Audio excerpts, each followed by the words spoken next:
Thank you very much, sir. Thank you very much, Dr. Murthy, sir, for detailed introduction, sir. Thank you.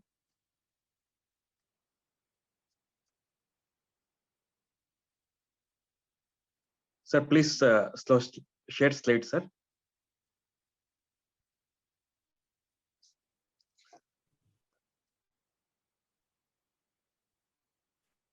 Ranganath ji.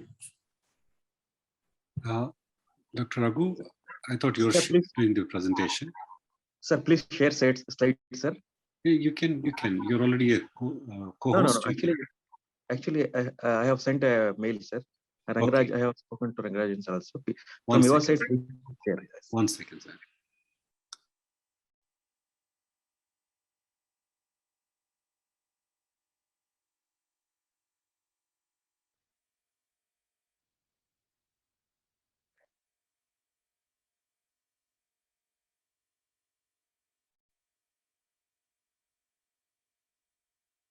Due to some internet problem, I have spoken to Dr. Rangarajan in the morning itself, sir. I have sent file also.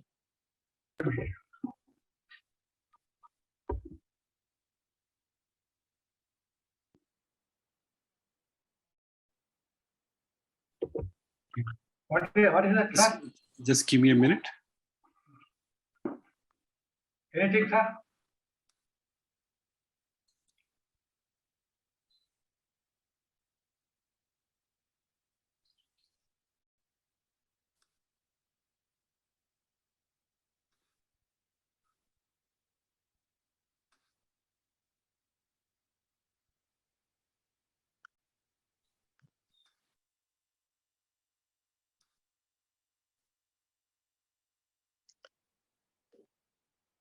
Good morning, sir. Good morning to all. Respected Chairman, Dr. Shri Punati Sridhar, sir, and team, the respected audience. I am sharing some information on region-wise suitability of a bamboo species across India. Next slide, please, sir. Next slide. As all of us know, versatility of bamboo in in construction of building, furniture, in our culture and art, as a source of food and as a therapeutic usage, and also bamboo is easily adaptable to the broad range of climate, which helps to check soil erosion, carbon sequestration, greening of degraded land, including other ecosystem services. This is also playing important role in economy of dependent population.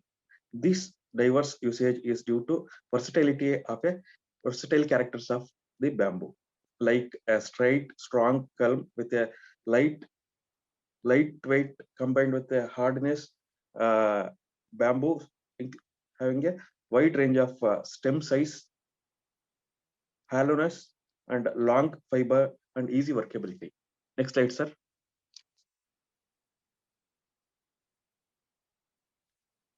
Hence, the bamboo is hence the bamboo versatile nature of bamboo is transforming from poor man's timber to wise man timber. Hence, it is popularly called as the friend of the people, green gold, bamboo culture, and also cradle kept into timber. Next slide, sir. Bamboo distribution is concentrated in Asia, North America, and parts of South America as in the global distribution.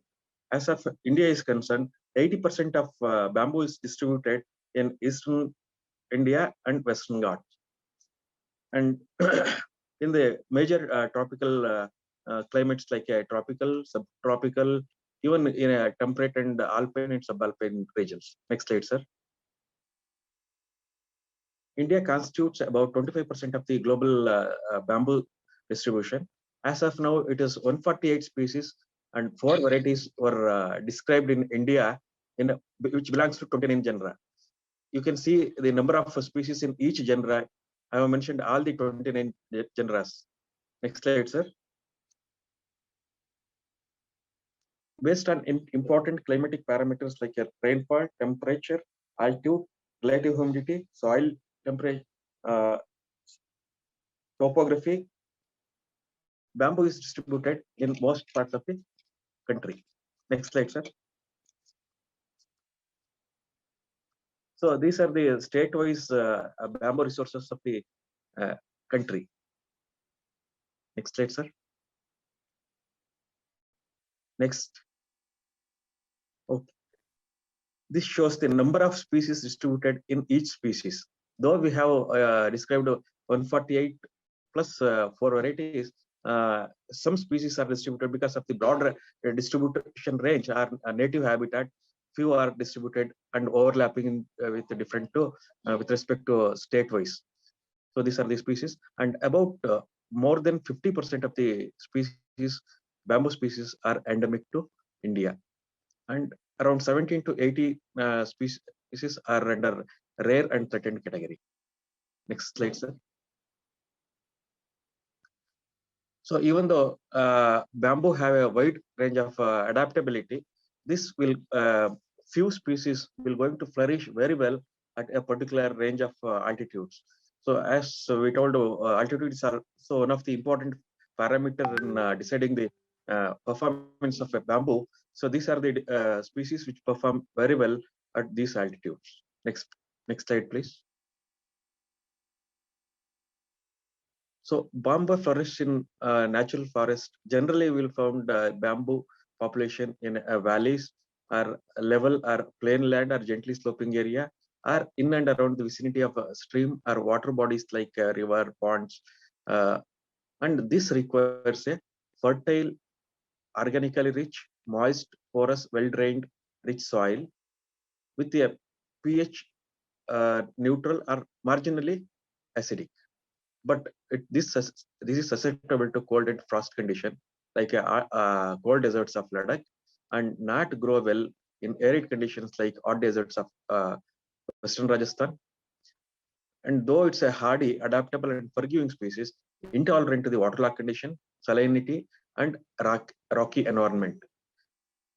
Of course, some species will going to perform, but the waterlogging conditions will going to have an impact on the growth and productivity, not the sustenance, it's on the productivity also. And even factors influencing on this, on the bamboo growth is soil condition, temperature, light, humidity, wind condition, sunshine, topography, rainfall, and altitude. Next slide, sir. Next slide, please. Bamboo, as we have discussed earlier, bamboo is distributed in a wide variety of habitats.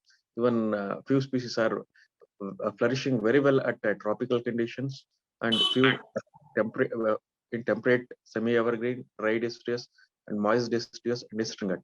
Even then, the majority of species, they are going to perform very good at semi-evergreen to dry deciduous stations.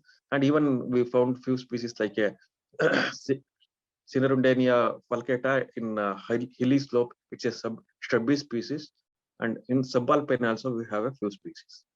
Next slide, sir. Based on usage, utility, actually, as far as bamboo is concerned, only we have though a wide diversity, we have a limited species popular, which are very popular because based on the usage. Based on usage, we can categorize into different. So based on pulp and paper mills, paper usage, paper production usage, most of the bamboos are used because it has having a higher biomass content. So most of the species can be used at a green stage. But as far as manufacturing, wood manufacturing or substitute for wood or bamboo composites, then we require a sturdy, very thick-walled, strong, good quality, matured bamboos are required, like a Bambusa tulda, Bambusa nutans, and Dendrocamelus hamiltoni. As far as the constructions and scaffolding, they require a sturdy and matured plants like Bambusa bulcoa, Oxyanthrus stroxiae, Dendrocalamus strictus, and Brandisii. Next slide, please. So even traditionally, usage as for the households and craft articles, these are generally the fresh cut and green bamboos, they generally used with the local available species. like a Dendrocalamus status. Actually, these were going to prepare based on the locally available species with a different diverse product.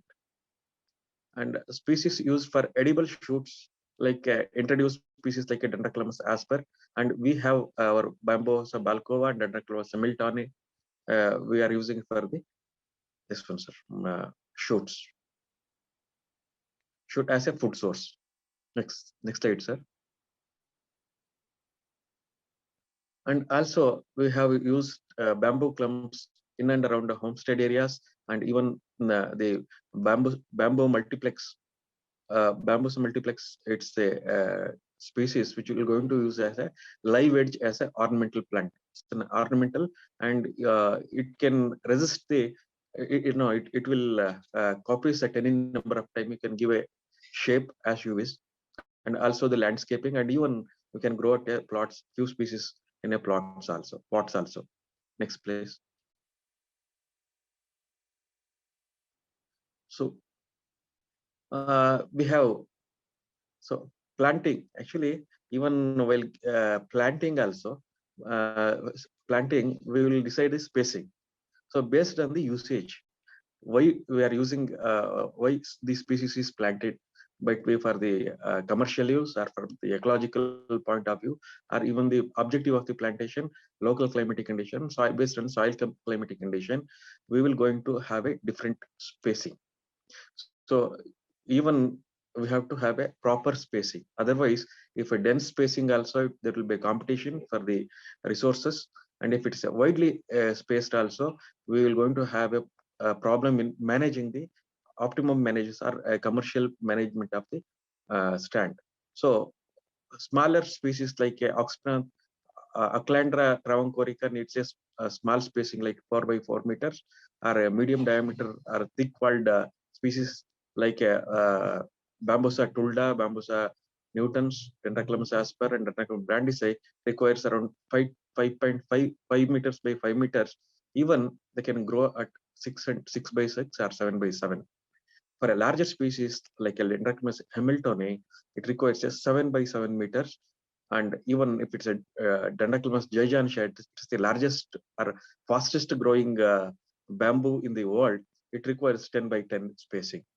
For soil stabilization, it requires a smaller spacing, requires 3 by 3. If it's erosion control or riverbank, landslides or avalanche protection, it is less than that, that is 3.3 by 3 or 2.5 by 2.5. Next, sir. So we have, based on the climatic and site factors, we know the distribution of species, but we have these are the important species which are distributed as per the adaptive climatic conditions. Like these are the important species which are grown in the different habitats at different altitudes and different soil climatic conditions in the country. Next slide. These are the 5 species. We have around 14 species mentioned with the different climatic conditions, how it has distributed naturally. Next slide, sir. Next slide. So based on this knowledge, we know we have around 15 agroclimatic conditions in the country. So for each agroclimatic condition, which are the species are best suitable, we have classified based on the agroclimatic conditions. We have different agroclimatic conditions, and in that I'm going to give you the number of which are the species suitable for this region, and this list of states which belongs to these regions. Next slide, sir. Sir, have you skipped one slide, sir? It's for India.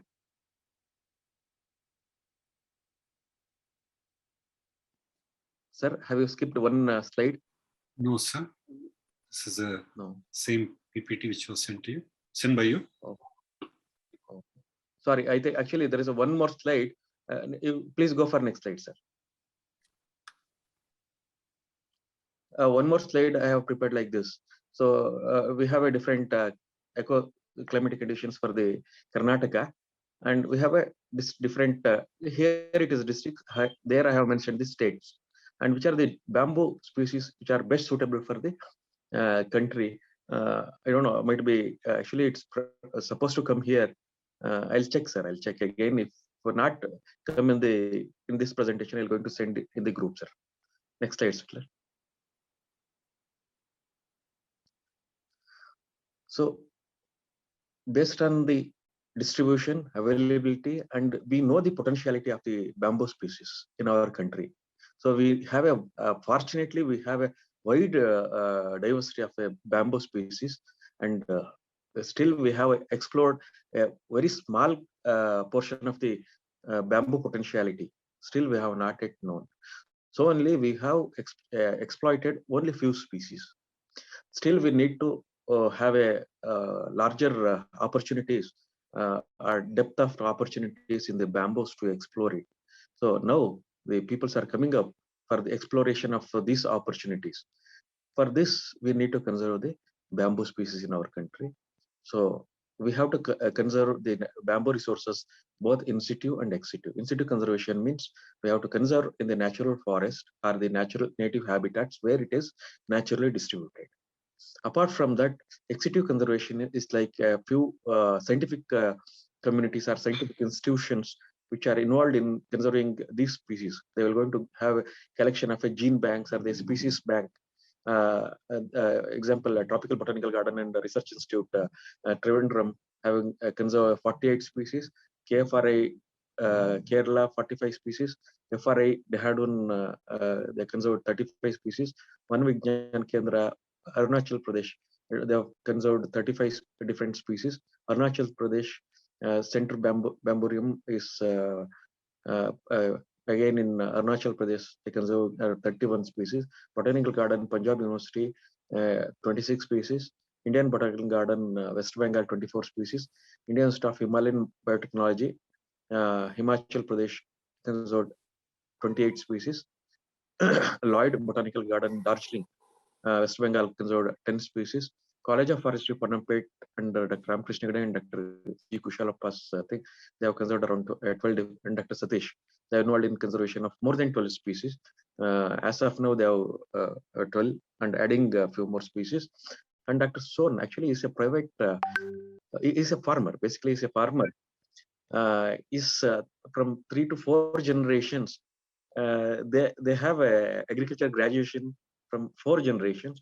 They have not only conserving the bamboo, they have more than 15 species of bamboo, not from recent, they are from decades, few decades. Actually, I have visited this farm during around 2001, 2002.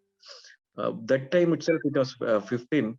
Now it is scaled up more, and even very rare bamboo species also we'll find in his zones. Is a private nursery, and not only the bamboos, is considering a good number of fruit crops also, and few other places like this have considering the species in the as a gene bank. Next slide. Next slide, sir. We also need to conserve very commercially viable species by cultivation, through cultivation. We need to extend our cultivation to the growing areas, very suitable areas, and as we are knowing, which provides a very good economical return. I'm really grateful to the Bamboo Society of India from few years, might be from decade, they are contributing, but last few years, it's really doing very well. Actually, from 3-4 years, Karnataka chapter, they are doing very excellent contribution as per the commercialization of bamboo species, and they are creating the awareness, training, and even they are distributing the planting materials at without any burdens to a cultivator. And they are interlinking with the forest department, even buyback arrangements, like few manufacturers, like they have given a very good information that like one Mallesh, and a good number of industries they are involved, and good number of research institutes like us and IPRIT, IWST, they are collating all the thing in achieving the maximum utilization of the bamboos in the commercial way. So while criteria for commercial plantation, species selection, this should have a wide distribution like Bambusa tulda and Bambusa balcova, even though they're distributed naturally in few areas, but they have a wider adaptability, wider adaptable to the majority of conditions, provide the suitable moisture regime and inputs like nutrition, moisture, and sunlight. These are the three important things apart from the drainage and this one wind. So species adaptability outside the natural range we have already discussed. Establish huge range of common usage, like a regular usage. It should have a usage, otherwise people will not going to accept it. And prospects of the utilization, how we have to use. Like example, few peoples they have come forward to know for the production of activated charcoal from bamboo, and even in the process of pyrolysis of during activated charcoal, they are getting a unique vinegar, and now the validation process is on. So these are very important for a particular species for a broader utilization or acceptability. As far as the habitat criteria, habitat choice of a species concerned, location, as we have discussed earlier, even though it's distributed, adaptability is very important. Location, climatic conditions, soil factor, and local traditional usage. If they have a tradition of using the bamboo species, easy adaptability. Even though new species introduction will be easily adapted and accepted. The availability of the planting materials, this is very, very important. In this, actually, bamboo society is playing a very vital role, and also Dr. Bharati, Gromor Biotech, is also playing an important role in distributing the large quantum of seedlings. Of course, other sources like AWS and other nurseries also catering. Still, Bamboo Society is concentrating to scale up the nurseries and supporting the quality, supporting the for the production of quality materials to the end users or the farmers. The availability of the planting materials and natural available species are the cultivation region. Next slide, please. We have identified around a few good number of commercially viable with a broad range of adaptability and where they can use further. And here I mention one their usage and which are the natural restricted area, and also they can be extended to other areas also. So this map shows the native habitat and which can be used in the thing. So mainly this is mostly Bambusa balcova, mostly in West Bengal and northern region, but it is adaptable to wider region, even the semi this one deciduous to deciduous till deciduous area also it is adapting deciduous to wet condition, and these are commonly used for the construction of houses, commonly scaffolding, all those things. And you have other like your shoots also to be used. Next slide, sir. Next slide, sir.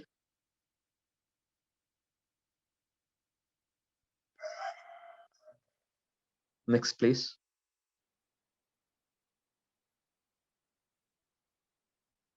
And Bambusa nutans, it's also one of the important commercially and well known. Even though it grows very flourish at moist hill slopes, it is growing very good at well-drained loamy soils, and it's mainly used, and it's also having a wider adaptable areas, and mainly it's used for the house constructions and scaffolding, and even the craft making and basket making also. Next, sir. Bambusa, it's if you see the natural distribution itself, you can see this, the how best it can be. It can be extended uh, to up to except alpine and subalpine. In most of the area, it can be grown under the provided the suitable conditions as we have discussed earlier. And this is a very good species for usage for the most of the things, sir. Next, sir. Next, Bambusa pallida. It's also having even though it's restricted to northeast, its adaptability is extended to a certain extent, not to a major extent like a bambusa. It's also in semi-arid regions or semi-deciduous conditions also. It can be used with provided the suitable conditions like as soil conditions and the irrigation conditions, provided the irrigations. And at the earlier stage, it may require partial shade in the earlier establishment stage. Bambusa polymorph also, it's a mainly distributed in the riverine alluvial soils in Assam areas, Arunachal Pradesh, and even in Madhya Pradesh, Meghalaya, and it can be extended to the similar areas or to the even the Karnataka around 50% of the Karnataka part or Andhra, the Maharashtra parts also. It can be grown, sir. It's mainly used for the handicrafts, house constructions, and pulping. For all, it's having a multiple use. Next, sir. Bambusa told it's also called as the Bimo bamboo. No, sorry. Balkova is Bimo bamboo. And Bambusa tulda is having a wider adaptability, even though it's restricted to northeast, but adaptability is concerned, it's adaptable to even central part of India and Tamil Nadu, all these. It can extend. It's a natural distribution. A similar climatic condition you can see here, sir. Central part means it is towards east to west. So that can be extended, and this is adaptable to wider conditions. For mainly, it requires the inputs like manuring, nutrients, moisture. These are the two important parameters required along with the edaphic like soil characteristics. It will be grown very well even with the different soils also. Next slide, sir. Bambusa polymera, even though it's like a earlier, it's a riverine alluvial soil, and in loose soils, not a hardy soils. In loose soils, it can come up very well and flourish very well with the conditions, and mainly it's used for the house constructions, handicrafts, and pulp. Next, sir. Bambusa vulgaris. This is also having a it prefers moist soil condition. Most of the bamboos requires moisture for productivity. See, for sustenance is entirely different. For productivity, we need a sufficient moisture as far as bamboo is concerned. Apart from moisture, it requires the all nutrients also. If provided that, it can be extended in the central part, northern parts of India, most most parts of southern India and central parts of India. And it's also used for making a decorative items, and even the traditionally it was used in for fishing and domestic personal items, small items like, and even for the hunting, all those these are used. It's having a very good elasticity and also rigidity.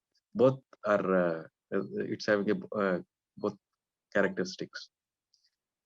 Dendrocalamus brandisii, it's also growing in major parts of northeast also. It's growing in Karnataka also. Karnataka means not only restricted to Western Ghats, it's also growing on other parts. So it is adaptable to wide range, except North India and eastern few parts. It can be grown in most of the regions. It is for the furniture, building, and basket making, handicrafts. It can be used. Next, sir. Dendrocalamus gigantea, it is the fastest growing in the world. It requires a humid and moist condition. So as far as Kerala is concerned, it's growing very well, but it's not performing very well in all the climatic conditions. It requires a humid, not hot humid. So it is humid with a moderate temperature. Humid, moderate temperature. It will come up very well. It is having a restriction in adaptability, but if that habitat is provided, it grows really good. Otherwise, also it will perform not to that extent. but it is not a widely adaptable. Comparatively, it is having its restrictions. So it's used in the pulp and construction material, and even used as a shoots are used as a vegetable in furniture making, and small articles like matting, or might be the vases and pipes and rural households.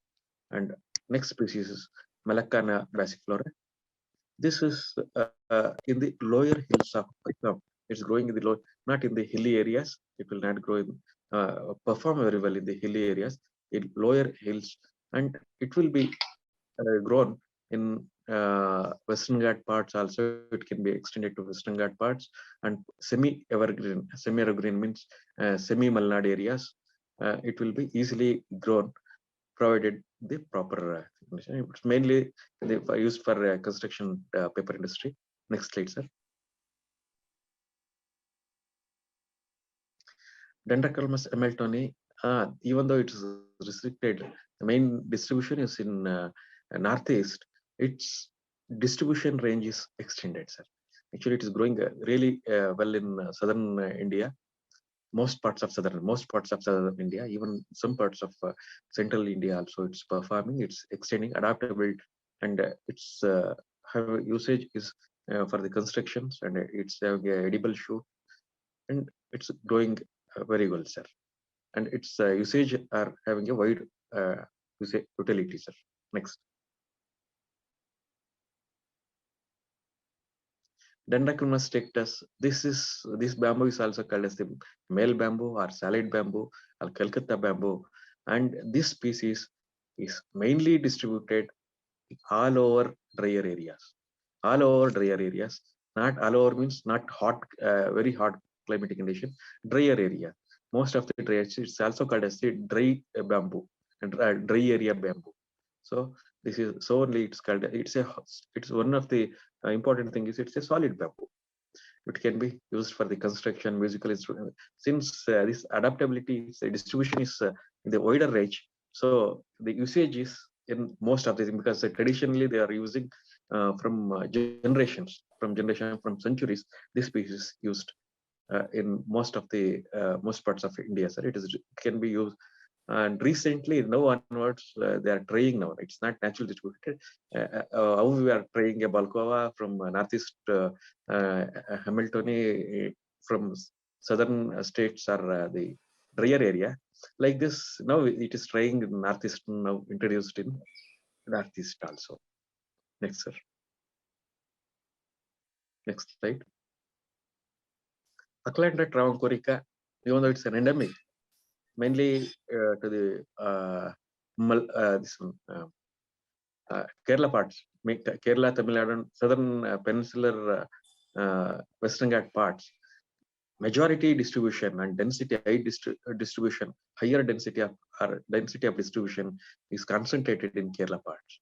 And for Keralians, it's as they are going to have a multiple usage. They are using for a traditional thing, and it's having a multiple utility in the thing, and it's having some restrictions, humid, and even though it's a hot climate, it grows well, and it will not come up in a drier areas. And for Oxyanthrus toxii, and this is also growing in southern area, but it will up to central India, central part of India, most parts of the central part of India, we can extend it, and it is adaptable to all the conditions. Toxii can be grown in most of the parts. Next, sir. So Therastachys aloe vera is again, it's restricted to northeast, but it's having its restriction in the adaptability. So it is not widely adaptable like Balkova or Tulda. In the nearer semi-Malnad, it is performing now, because recently it is introducing. So semi-Malnad and Malnad areas, moderate rainfall areas, it is performing, growing now. And as far as the research is concerned, even the IWST, they have Indian Institutes of Food Science and Technology, they're working under FRE. They are having a, they evaluated the species performance of this also, and this performing good at semi Malnad and Malnad areas, but drier parts it's not performing well. Only few sites it was studied, so we cannot say now itself, we cannot conclude it will not come in a drier part. As of now, it is performing well at Malnad, semi Malnad for a trial. Next. So Dendrocalamus asper, this is not a native species to us. This is introduced from Thailand, sir. And in 90s, during 90s, it is introduced. And especially this Dendrocalamus asper is having a very good acceptability as far as the shoots are concerned, sir. And very shoots, actually, for shoots as a food, if we are using, we need to process it, sir, because of the some chemical constituents we have to remove after good number of leach out the chemicals. But as per is concerned, we have a very limited quantity of this one. Even fresh shoots can be readily used for the food used as a food compared to others. Others that we need to process it because of the some chemical constituents. We have to leach out all those things by soaking for a longer period. But as per once if you leach out, it's like it's really good. It's a very good acceptability in India, and it's having a wider utility also. Not only the thing, it's used for even the constructions, even other purpose, multi-utility timber. It's performing very well in most parts of India and naturally distributed areas. No, sorry, naturally other bamboo species distributed areas. Okay, next, Dhulla, and this is restricted to northeast, and this is not much grown in, but even though it's having a higher commercial value and wide variety of utility at northeast, still it needs to be extended and need to be studied, sir. It's studied less in this, but it's having a higher commercial value and utility part is very high, sir. Next, sir.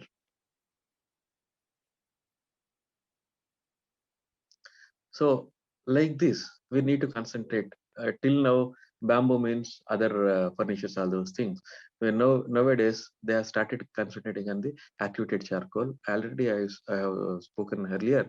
They are getting a huge quantity of vinegar in the process of pyrolysis for during production of charcoal. They are getting a huge quantity of vinegar and quality vinegar, and we need to explore the other products. And as a commercial venture, we need to go for a bamboo, because earlier commercial means paper industries and other minor items. Now it has started from last few years for the construction composite wood. It has started. Now we need to see or search for other utility parts also. There might be medicinal value or might be the other parts of the usages also. Next, sir. Like already I've told, so medicine usages of a bamboo is not much discussed and not much studied also. For example, traditionally, for after delivering, actually for a buffalo or any cattle after delivery, any problems in uterus, it has to come out, sir. If it is not coming, generally they are going to feed within 1 hour, it will come out.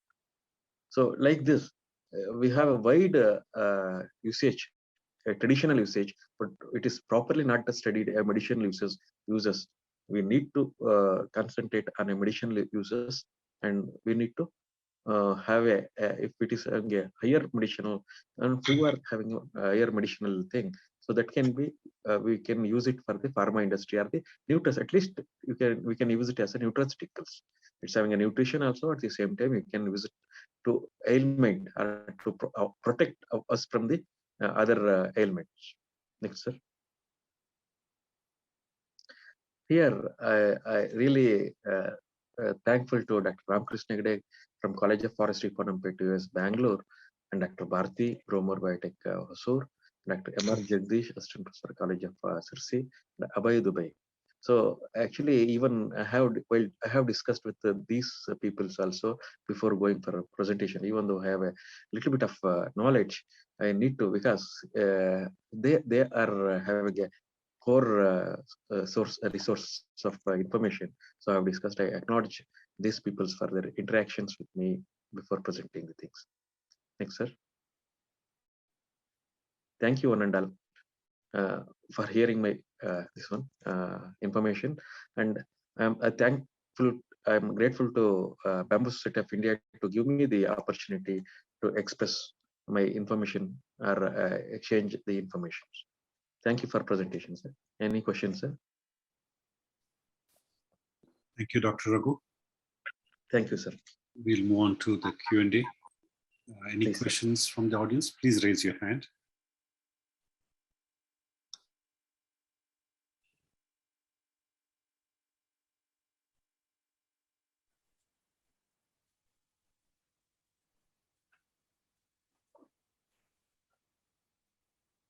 Mr. Indulkar, please go ahead.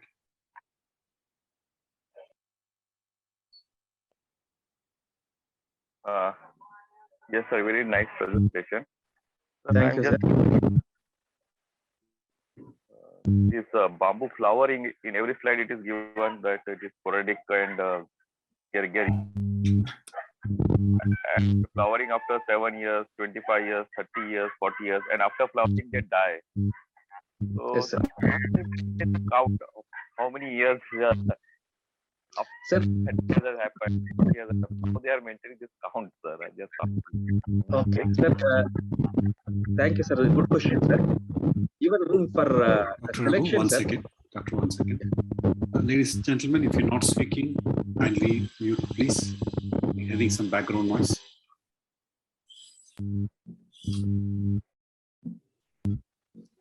Go ahead, sir. Sir, really good question, sir. Thank you for the question, sir. Actually, while deciding the species for the plantation, sir, for wider to avoid this flowering, some species are gregariously flower, sir. Some are sporadic, and some will going to flower. It depends on the climatic conditions also. Few species will extend their flowering if they provide the suitable condition. If it is any stress conditions like moisture, all those things, it will going to flower early as regular 30 years. Even it can extend. While planting, we need to actually, as far as the larger area planting, if you're going for a larger area plantation, it is supposed to have a minimum of 3 and more species, sir. More than 5 acres and go. It is better to have these multiple species. If they have a multiple species, they are going to get the multiple utility and continuous supply of a multiple usable bamboo species, sir. So only, sir, actually for growing, if you plan for a planting, sir, you need to understand this, sir, because flowering, if some are early flowering, sir, some are late flowering, we can decide when we need, how long we'll need a bamboo species. Some will going to have for a shorter time. Let them go for a shorter these things or early flowering species rather than going for a longer period, sir. Thank you for a good question, sir. Thank you, sir. Thank you, sir. So one Thank you. question. Moving on to, sorry, sir, do you have one more question? Yes, sir. Sir, during flowering, do we attract honeybees? Like, do we get bamboo honey? Sir, actually, yes. Now, honeybee cultivation is also taking up very well, sir, accepting by people also. What they are doing, sir, now, the mobile honeybee culture is going on. Since it is the bigger, request other audience to mute your thing, sir, please. Sir, actually, as far as the mobile, this one, honeybee culture is concerned, sir, if you have our beehive nearby our this one, definitely we will going to get it, sir. Definitely, because this flowering season will not going to end in a very short span, like a few days or a week. It extends at least a month or 1.5 months. By that time, we will going to harvest honey, sir, and definitely will go. But provided wherever the population is there, gregarious flowering is there, we can take our honeybee colony to there, sir. Good, good number of people they are coming up for a commercial venture in honeybee production. They have a mobile honey culture, sir. That really we will going to get it, sir. Great, sir. I have not thinking in that direction. Thank you, sir. We move on to the next question. Hello. Mr. Dodumani, please. Thank you. Dr. Raghu, thank you. It was a great presentation. Thank you, sir. Good morning, sir. Morning. Dr. Raghu, is there any place where do you have a list of nurseries, which can provide these great varieties, what you mentioned, all of them are a great bamboo varieties, what you mentioned, with different characteristics. But we would like to compile a list of nurseries so that it will help the farmers, starting from myself, on to getting the right variety at the right time in whatever required, smaller quantities. That's very important, because a big farmer can buy 50,000, but a small one will only ask in maybe 50 or 100 saplings. So the supplier should be in a position to give smaller quantities. That's very, very important. It's vital. Excellent, sir. Really good, sir. Actually, in this direction, Bamboo Society, I really thank to Bamboo Society. They are concentrating much, but only few species which are suitable here. And even the nurseries, especially South Peninsular India, very limited nurseries are there. For example, actually, last around 3-4 days back, Dr. Ramakrishna Hegde from College of Forestry, Panampet, he got 2 to 3 species from Northeast. Like this, definitely I'll prepare a list, sir. I'll prepare a list where all the species we can genuine species, because if I say some species this one distributing or giving some other species not genuine sources of where we are going to get the materials, I'll get but one thing I'll tell you, sir, still it's in the infant stage, except a few species. Rest of the species, it may take some time, because few numbers means it may difficult to get from longer places. Correct. But it's possible, sir. It's possible. Yes, of course. And in this regard, I request to Bharti sir to express his view, sir. And he's having it's a mine of resources on bamboo, sir. Wow, that's nice. Thank you, sir. Hello. Please, sir. I'm Shyam Agrawal from Jaipur. Good morning, sir. I have seen your good number of papers, sir. Thanks. Thank you, Sir. Thank you for you have a wide this one, sir. In-depth knowledge. Thanks. Will you please guide me? If we use the bamboo as a fodder, for juices, and for any medicinal uses, and for any edible item, at what stage we should cut it? Correct. So thank you, sir. Thank you. Actually, please don't ask me to guide because I need to ask you to guide. Actually, you have in-depth knowledge. I have a little bit knowledge, sir. Okay, sir. In this regard, sir, really few species having a very good biomass, sir. Especially foliage, they are really coming up. Even like I would have supposed to list that species also. Generally, actually, even for fodder species, sir, we have a fodder groups like tree fodder. Apart from regular this monoculture grass, we have a number of species like even a chaya from northern India, chaya species, and even cactus. We are using it as a fodder for this one livestock. But bamboo is having a wide, and few species are really very good, suitable for the thing, and we can use it as a very good this one, sir, fodder.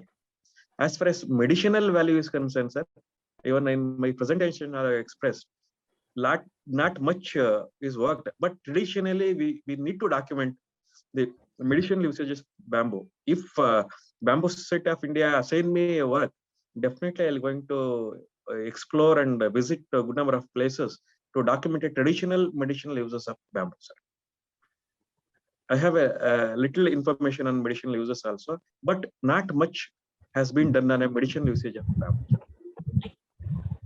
Sure, Dr. Raghu. Sir, we can one more definitely question, work sir. One more together. question, please. One more Please, question. please. Sir, will you please suggest a suitable species for the Jaipur and Rajasthan? It's a very typical hot area. So, which species is suitable for this one? Sir, for Jaipur, you can Dendrocalamus strictus, it will perform. But even actually for Jaipur, if you go to Jaisalmer, you know, it's a hot desert area. Yeah, yeah. Near to Jaipur. So only few restricted species can be grown, provided the suitable conditions, sir. Soil, moisture, because climate, this one you cannot assured rainfall is there at good soil conditions with the proper input, and you in your place you require some shade also, sir, in the early establishment stage. So if it is there, Dendrocalamus strictus, it is really coming up well. Bambusa, you can try, sir. Tulda and Balcoa, you can try, sir. These are important species, widely adaptable. You can try. Even in this regard, Dr. Bharti, sir. No. Bharti sir advised me, and its tissue culture quality is very well growing in that condition also. But distribution is wise, sir. In your Jaipur, these are important species, sir. Even Bambusa vulgaris, you can try to a little extent also, sir. Okay, sir. Thank you. Thank you very much, sir. Thank you. Thank you. At this juncture, I would like to invite Dr. Bharti. Dr. Bharti, sir. Good afternoon, sir. your interventions. Good afternoon. Good afternoon. Thank you, sir. You know, there are a couple of questions you're passing by where the speaker was giving answer. I thought I'll substitute a little more to that, but then the series Please, of questions, you know. Number one was, I'll go with the backward. Like, you know, you was talking about the Jaipur, bamboo to be planted in Jaipur. If you have water for irrigation, you can grow most of the bamboo species with a narrow leaf, especially as our speaker said, it could be strictus, but beyond strictus doesn't give so much of the yield. So if you go to Tulda, Newtons, Balcoa, they're doing very well. In fact, there is one lieutenant colonel in the army. He has planted in Jaipur around, around 30-40 kilometers from Jaipur. He has planted bamboo now. And the only thing is we suggest the hot and dry area to plant a taller grown-up plant instead of going for the regular plant. And as Dr. Raghu said, initially, if you're able to plant them in a cooler weather is okay. Otherwise, you need to have a shade crop. A bamboo should be planted surrounded by a few of the regular intercrop or a maize or other crops, so that they are creating the microclimatic condition whereby the initial phase they'll be able to escape and go through. It's already growing there. If you want, I'll share you some photographs of the bamboo which is planted. It's coming up really very well. In the last 3 or 4 months' time, the bamboo has grown to a height of over around 10 feet. This is the fastest growth for the bamboo because you have enough sunlight. Number one for the Jaipur fodder. Bamboo, as Dr. Raghu said, excellent fodder. It has got a protein content varying right from 7% to 18% protein. I've been doing a research work parallelly for another company from Philippines, where we are using the help of NDRI here in Bangalore. We are giving this bamboo leaves to them on different stages. As the question person asking the question was asked, I know who asked the question, and he was asking what is the age. Very, very important. The palatability of the leaf comes from the age of the leaf. The bamboo leaf, can remain for 6 months in a plant. And as they become older, they become, more higher in silica content, which may be good or bad, but the digestibility and the palatability will start reducing it. The protein content also varies. So what we did, we have been harvesting bamboo on a cycle of every month, every once in 2 months, every 3 months, every 6 months. And we gave all the leaves for testing. And we found out that the Bima bamboo, Balcoa bamboo that I have has given 18% protein in the leaf. And that's going to come in 20,000 acres in Philippines as a only silage forage crop. And planting bamboo for a forage crop is entirely different than what we are planting as a regular plant, where we are planting at the distance of 15 to 20 feet between the plant and rows. And when it comes to this, it will be like a curry leaf or a tea bush, where you have to plant them very close by. Harvesting will be done once in 3 months, which is most optimum in order to take care of the maximum number of leaf at the same time palatability also into consideration. And these two, if you put in together, there are a lot of other species. Hamiltoni is well documented in many places as one of the best fodder crop. I'd been to Africa, in Ethiopia. People sell this in a bundles. The leaves are sold, bamboo leaves are sold in bundles on the street, on the market for as a fodder for donkey, as a fodder for horses. I have seen them. I have a couple of photographs of that also. So apart from this fodder, bamboo leaves also good for chicken. Chicken feed, they can mix it up to an extent of 10%, which is able to substitute the enough amount of calcium what the chicken needs for the growth, the faster growth. Plus, it increases the stomach of the chicken to eat more food so that they grow faster.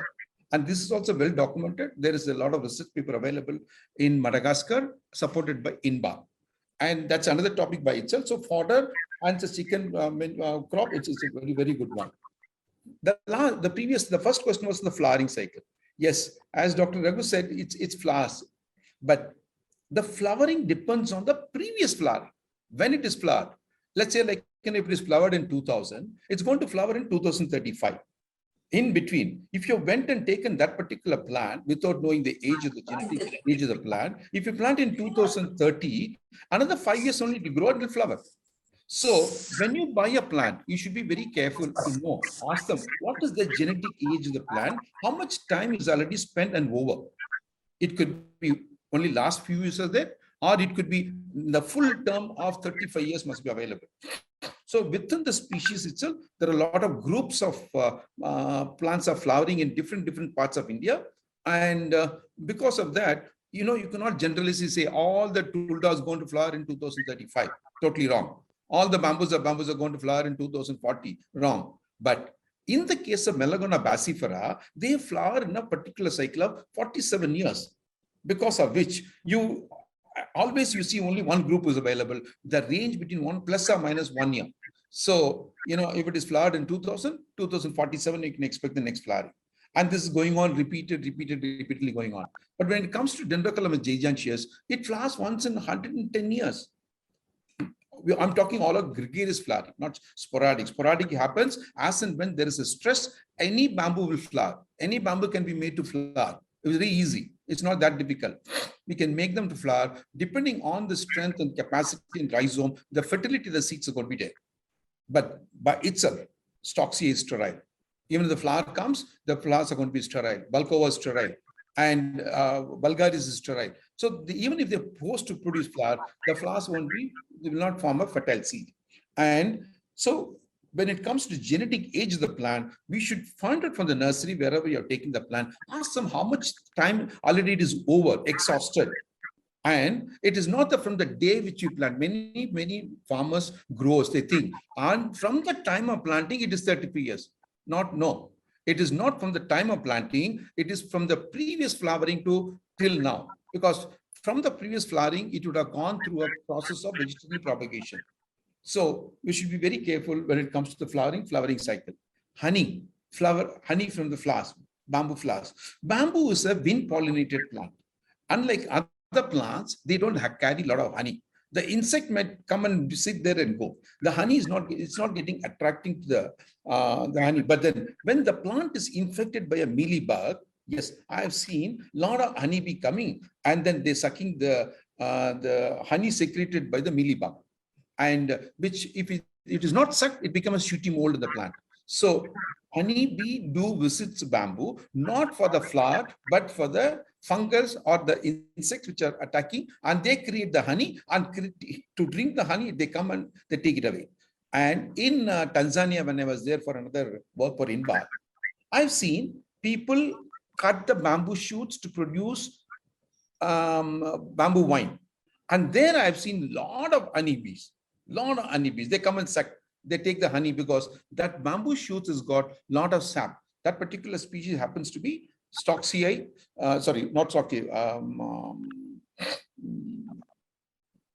Abyssinica, Oxyternanthera abyssinica, which is in Tanzania on the higher plain, where they cut every day and every evening and morning, and they collect the taddy and they call this is a bamboo wine. And for that wine, there a lot of honeybee comes. So this way, honeybee is connected with the bamboo, but through the flower, my fear is less. It's not much.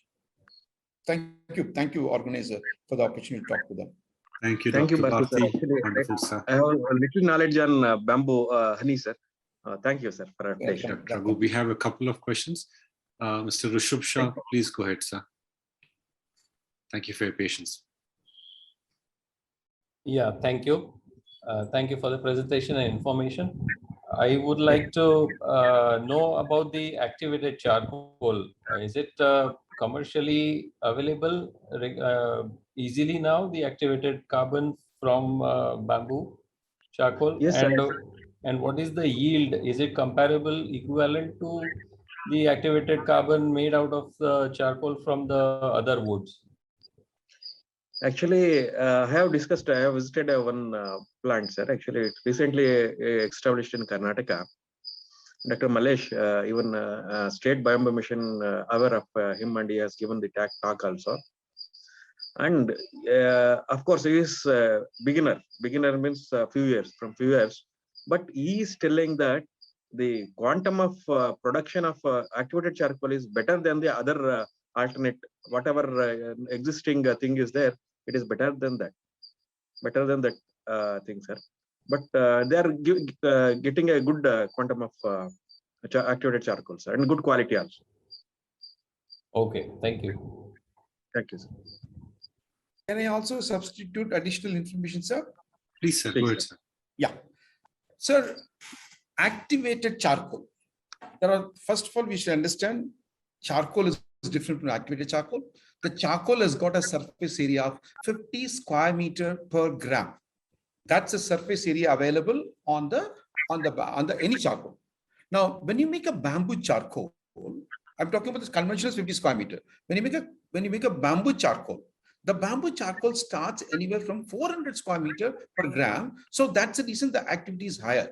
If the same bamboo, if we are able to pass it through a gasifier, the gasifier is able to give a beautiful high quality charcoal like this, what I'm showing now. This charcoal has got 950 square meter per gram. See, activated charcoal itself has got only 500 square meter to 1500 square meter. Now, bamboo charcoal today is used in many things. I've been collecting right as a product, as a material. Recently, I was astonished when I saw this one. This is activated charcoal of bamboo. This is 100 grams. It is costing 450 rupees. 1 kilo, this one is 44,500 rupees. 1 ton is 45 lakh rupees.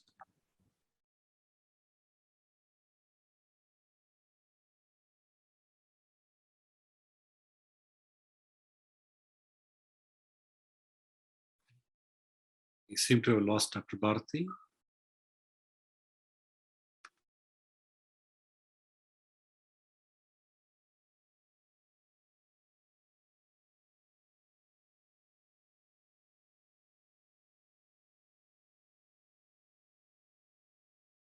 Jabalpur, and it's all getting made in India also now. Now, bamboo charcoal is one of the best material for pharmaceutical industry.